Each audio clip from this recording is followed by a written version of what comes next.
I would say historically, we've got records going back 5,000 years of the use of these botanicals for health and healing purposes.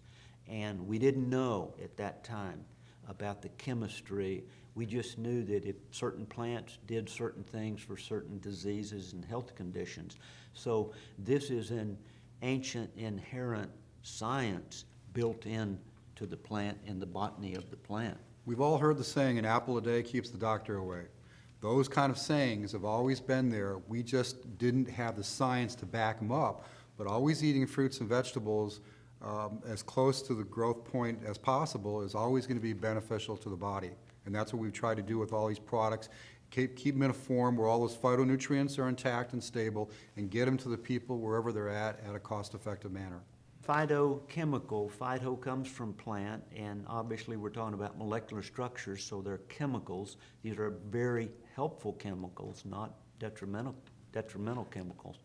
About 1988 here in the United States, we spent about $60 million in a research project on broccoli, and they discovered in broccoli a chemical that was at that time one of the most powerful anti-cancer compounds that they had ever seen or discovered. And they didn't know what to call it because it was not a vitamin, it was not a mineral, it was not the traditional constituent of a food. So it was a plant, broccoli, so they said it's phyto and it is a chemical, so they named it phytochemical, and sulforaphane was actually the name of that chemical. And since that date, billions and billions of dollars have been spent.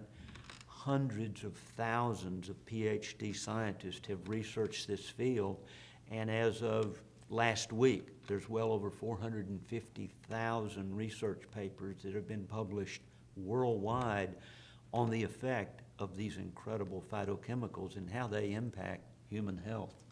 Absolutely. The science is just catching up with what was created. When we talk about my favorite family of plants, one of them, Cruciferaceae, those things are found in all the families of plants throughout the plant kingdom, but not in each individual compound. But the compound structures, the enzymes, the proteins, the amino acids are so phenomenal in their structure that they can build themselves back up. I mean, the keystone, the enzyme, creates a key that puts the protein, the amino acids, puts the proteins together, and it's a phenomenal Lego set, almost, that creates this molecules that make our body function in its everyday usefulness. It's just phenomenal. In the last 5 years, Jeff is aware, I've again shared a lot of information with Jeff.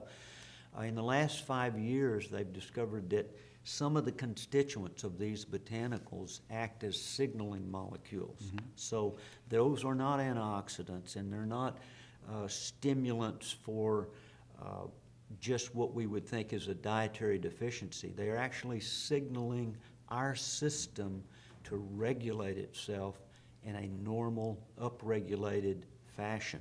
And that's been an amazing discovery, because in pharmaceutical medicine, the drugs that we use pharmaceutically, they drive a equation in one direction. Mm-hmm. But the beautiful thing about the botany of these plants is that they are modulators by their very nature. So if your body is overregulated, they have the ability to bring that function back down. And that same compound, if you're underregulated, has the ability to bring it back up into a normal range of function. And I believe that that's the God-given inherent characteristic of those plants, and why they're here for our benefit. Absolutely. Here's the perfect example. The green coffee bean extract, all we talk about is the chlorogenic acid. You know, that's a phenomenal compound. But the whole process that goes around it, the buffers that go with it, we don't have the science even to figure out what they are. But all those buffers do other regulatory functions that we will always and continuously discover as time goes on.